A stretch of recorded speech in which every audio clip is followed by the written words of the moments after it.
I've never had a feeling like that before. It was weird.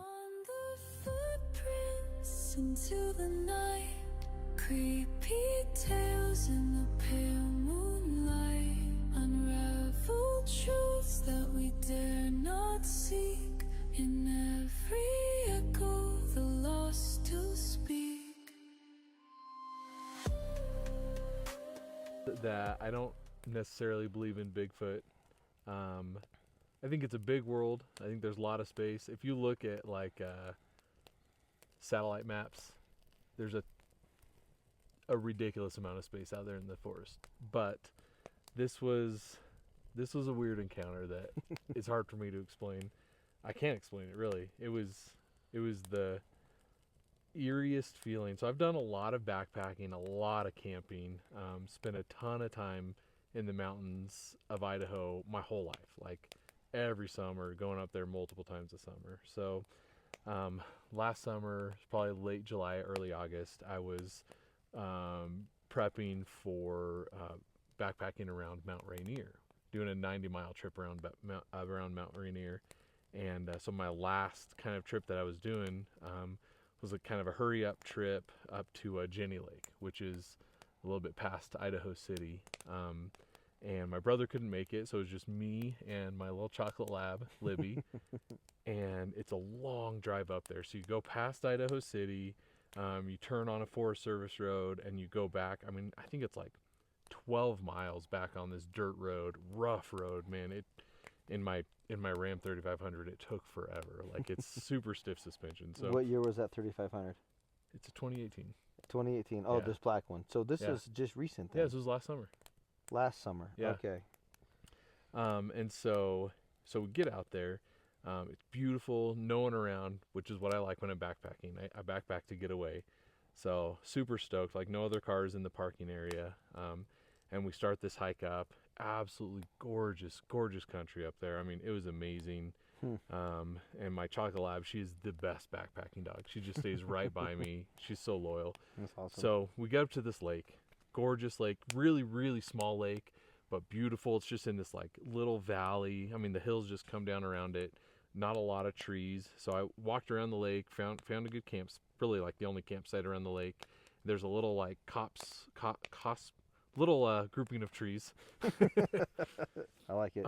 And the weird thing is, so whenever I go backpacking or camping, like I get set up and I'll pretty much like start reading a book because that's how I like to relax. And it's just like,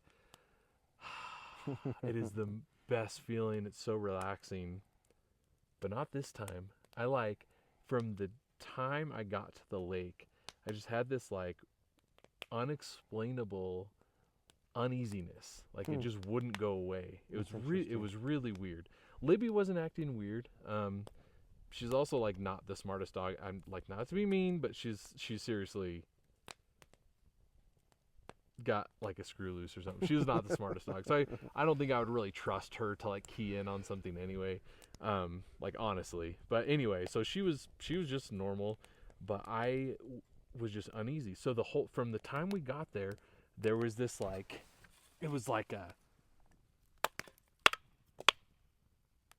almost sounded like a stick hitting a tree, like a. So tree knocking. That's what they call tree knocking. I guess. And so that's what it sounded, and it was constant the whole time we were there. It wasn't constant. It was consistent, I guess. Like kept hearing it the whole time we were there. Okay. And so like I set up my tent. I think I made dinner, ate dinner, fed Libby her dinner, and I'm like trying to read, and I just can't relax. And so we get up and we take a little hike up the hill and around. I'm kind of like looking. I'm like, man, is there like a bear or mountain lion in the area? Like something's making me just feel on edge, you know? And then the sun starts going down, and I'm like, oh, you know, kind of like, I guess that like macho feeling, like, oh, don't like, Yeah. you know, just relax, have a good night, whatever. Yeah, stop kind of worrying about things. But then I'm like, no, like, am I just being like, I feel like if I stay, it's only because I'm like, oh, I'm macho. I'm too macho to not stay. and I'm like, the sun's going down, and it's like 4 or 5 miles up. It wasn't a crazy steep hike or anything. So I'm like, I think if I leave right now, I can make it. So I just made the decision. I was like, you know what? I'm going to pack up. So I packed up like fast as I've ever packed up because I wanted to make Crazy. it back before it got dark. Yeah. Threw my pack on. I was in really good shape because I had been preparing for this hike, and I jogged the whole way down. Not because I was scared, but because I wanted to make it back before dark. But it was just it was. You can say you were scared. It's fine, man. No, I wasn't. No judgment. No There was judgment. never like a fear feeling at all, but it was just this uneasiness in my gut that would not go away. That's crazy. And like I think with that knocking sound, it was. And I feel like there was, one of the guys we were talking to. Oh no, wait, maybe you even did a podcast with him. Him and his girlfriend or wife were like hiking up, Yeah. and he made a sound like didn't he make like a woo or? Yeah, it was a whoop. Yeah, it was like the whooping Sasquatch. I feel like I think I maybe even heard that sound at one point too, but the knocking Yeah. just like, it continued the whole time. Like I said, it wasn't constant, but it was like every once in a while it'd be like dunk dunk dunk, and it almost sounded like coming from that group of trees that was right there. Interesting. And so I was like, you know what? I'm going to listen to my gut and I'm going to leave. I'm And at gonna the get out of there. time, I honestly, like, Bigfoot wasn't in my mind at all. I was like, grizzly bear, which probably not a grizzly in that area, No, but not at a bear, mountain lion, or honestly, like, some crazy human murderer living in the woods. But Well, that's like right with what you were actually explaining. That's classic tree knocking, and what they do is they will do that to kind of communicate to other Sasquatches in the area, and then the whoop is kind of like, "Hey, I'm here," and so like that's what they do. And so, is it a Bigfoot? I don't know. It very well could be, but that's their classic sign of communicating is tree knocking, and then they make those whoops. Now, let me ask you this. When you were hearing the tree knocking, did you hear, like, you said it was consistent, but was there a pattern that was consistent with it? Like, knock, knock, knock, I think it knock, was, knock, knock? I think it was just like 3 knocks every Yep. time. So 3 knocks every time, like, knock, knock, knock. Mhm. And then how long in between each? It was a while. It was like there was like a good amount of space, and then it would like hear it again. Interesting. Okay, so it didn't move, and it seemed like it was coming from the same spot. Mm-hmm. Okay. So if it was in that cluster of trees, right, that grove of trees, and were there any like other trees around that it could have Oh yeah. like moved I mean, to? there was. Yeah. Okay. For sure. Gotcha. But it makes me curious as why would it just stay in those trees, and how far away do you think it was again? I don't know, man. I don't know. So that little group of trees was super close. I mean, it was like 30 yards away. Okay. But that kind of led into the broader forest. So whether that sound was coming right from those trees or it could have been beyond them as well, Yeah. I don't know. Like I said, Yeah. the idea of Bigfoot didn't enter my head. Actually, it wasn't until that podcast that I was listening to that you guys With the did. whoop. Yeah, I was like, Yeah. I was like, that whole situation actually reminds me of when I went backpacking. Yeah. I'm like, I should tell Brandon about this story. I'm so glad that you did, man. I had no idea. Like, guys, I had no idea that he had this experience. We're out here camping. We're in Why? Like, I had never Wyoming. associated it with anything. until you heard that podcast. Yeah, exactly. But it was, the weirdest thing for me wasn't specifically like the knocking or anything. It was just the incredible uneasiness. Like, I've been backpacking alone, just me and Yeah. Libby before. But yeah, I felt so uneasy. I could never relax. Did you was the feel sick? weirdest Did you thing. get a headache or anything like that? No, Just not an at all. uneasiness. Just a complete uneasiness that wouldn't go away That's so crazy. So they do until I left the area. Like Until they left the once I area. was hiking back down, Yeah. felt totally fine. So they do. So there is something that, in theory, is they produce this very low frequency sound wave, and it comes from like their abdomen, like their chest, and then that will go out, and that's also how they communicate with other Sasquatches, because then you can receive that. Now, there are people that have experienced that uneasiness, and I was talking to RPG about this last weekend. Got to hang out with RPG. You know, we were down there with the Bigfoot conference in West Virginia. And if you guys know who RPG is, he was on Expedition Bigfoot on the first and second episode, and then he got really sick because of what Ryan has experienced. He experienced the same thing, but it was so low and such a dull frequency that it gave him a headache, and that's what they said that he got poisoned by, was that. So That's crazy. that might be what you felt, man, is because Could be. he was omitting that frequency, and it's so low. It's like 15 to 17 decimals, so it's very low, and so you can't really hear it with a naked Mhm. ear. And that's very well what could have made you feel uneasy. Do you remember the story of when Chelsea and I were in Idaho, and we were up by Silver Creek Plunge, and we went for a hike, and we had the same thing happen to us? Did you ever hear that I don't know story? if I heard that one. So we were up there, and other people have probably heard it on, I think it was on third or fourth episode of our podcast, but I'll tell it again. We were newly married, newly wedded, and we decided that we were going to go to Silver Creek Plunge up in Idaho. And if you guys don't know where that's at, it's like right above Cascade and Garden Valley. And so right up in there in those mountains, and we decided that we were going to go for a hike. And this is before they went in and paved the road and built those little cabins and everything. So Well, they paved like a quarter mile of the road. yeah, they paved like a quarter mile, but this was before it was any paved. Yeah. Any pavement, right? It was legit in there. And we started hiking, and all of a sudden Chelsea was just like, "Hey, I feel really uneasy. I feel like somebody's watching us." I'm like, "No, stop it." Same thing with you, with me. I was like, "I'm too macho. Mm-hmm. I don't feel anything. You're just being ridiculous." And so I'm like, "Let's just go. We'll be fine." So we walked probably another 150 to 200 yards, and then all of a sudden, I noticed that there was nothing chirping, there was nothing moving. The squirrels, typically you're out on the trail. Dude, that is the same thing at Ginny Lake. There was Nothing. zero animal wildlife. Yep. I don't even think I could hear anything. That's potentially also what made me feel uneasy. I didn't even think about that till right now. Yeah, so it was eerie, right? It was Mhm. super quiet, everything was just shut up. Yep. And so I was like, "Yeah, you're right. I don't feel good about this." I don't think I saw a single squirrel or anything. Yeah, no birds.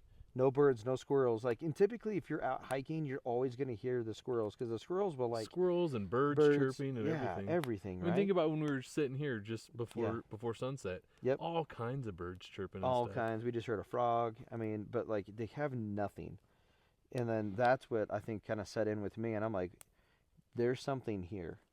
And so we booked it out, and we left. Now, I did not know this, and I was reading a book, and this book was produced by a wonderful woman who is now deceased, and I got to know her very, very well, and her name is Becky, and she wrote this amazing novel of different stories that people had, or encounters of Bigfoot in Idaho. There's 87 encounter stories. I was reading through one, and it was the same month in the same year, 3 days later than when Chell and I were there. Really? And somebody saw a Bigfoot literally on the ridge right below where we were hiking. Crazy. So, I mean, it's hard to say I know for a fact that's what it was without seeing it, right? Without having that indisputable proof. Mm-hmm. But when you have the distinct knocks and they're consistent, and you have nothing moving, no chirping, no squirrels, no birds, no nothing, and it's just absolutely quiet, you know something's there. So I don't know, man. I just wish I'd had my older dog, Pepper. She would have never made it because she's old, but that dog, she would have reacted. She would have reacted. I'm telling you, Libby she's a little special. But dogs, they have that sixth sense, right? They have that sense. That I don't think Libby has that. I don't sixth think. sense. Yeah, Libby doesn't have it. Doesn't sound like. Yeah. But guys, we're up here in Wyoming, and we are just above Du Bois, and we're heading over to South Dakota for a Squatch Juice event with a baseball team, and we found this really, really cool meadow about 5-10 minutes off the road, the main road. Yeah. Nothing back here. We've seen some cars and stuff like that come in. We saw some amazing deer, and as soon as we saw the deer, guys, it is, what's the date today? The 29th. The 29th of June, and we heard a bugle, an elk bugle. Freaking crazy. Now, we do know in this area there are grizzly. We're right on the border of Yellowstone, and we are going to take every precaution necessary, except for we did not bring bear spray, and I forgot my gun. So every So precaution we so can. every precaution. But we're going to be sleeping in the rooftop tent. We have all of our stuff packed up and sealed up in containers and in tubs. But there's also wolves up here too. But I wouldn't be surprised if we hear something that's going to be a little unusual in here, because if you guys know where Dubois is, there is nobody up here. Very small town, and we are like literally up here by like the Wind River, Yellowstone area, where it is the most vast area in Wyoming and the most beautiful. So it's going to be interesting, but I don't know like what brought that on. What brought that on? Just being out here? That story? Probably, yeah. That's pretty cool. I appreciate you sharing that with me, man. So wildlife doesn't usually like worry me or make me uneasy. Like I'm like Oh, sure. I'll be keyed in. Like obviously I want to be aware, like if there's like a bear or something around me. Yeah, for sure. But like it's never made me like uneasy. But what was honestly going through my mind more than anything, I'm like I feel like the only thing that can make me feel like this is like, what if there's like a murder or something out here, and I mean, like it's plausible. yeah, it's plausible. I'm like, I don't know. I mean, you're so far off the beaten path up there. Oh, we should go to Jenny Lake sometime. It's We should. gorgeous. It's gorgeous go. up there. But Let's go. We just But, got to yeah. find the time. yeah, right. But yeah, I don't know. It was a weird experience. I've never had a feeling like that before.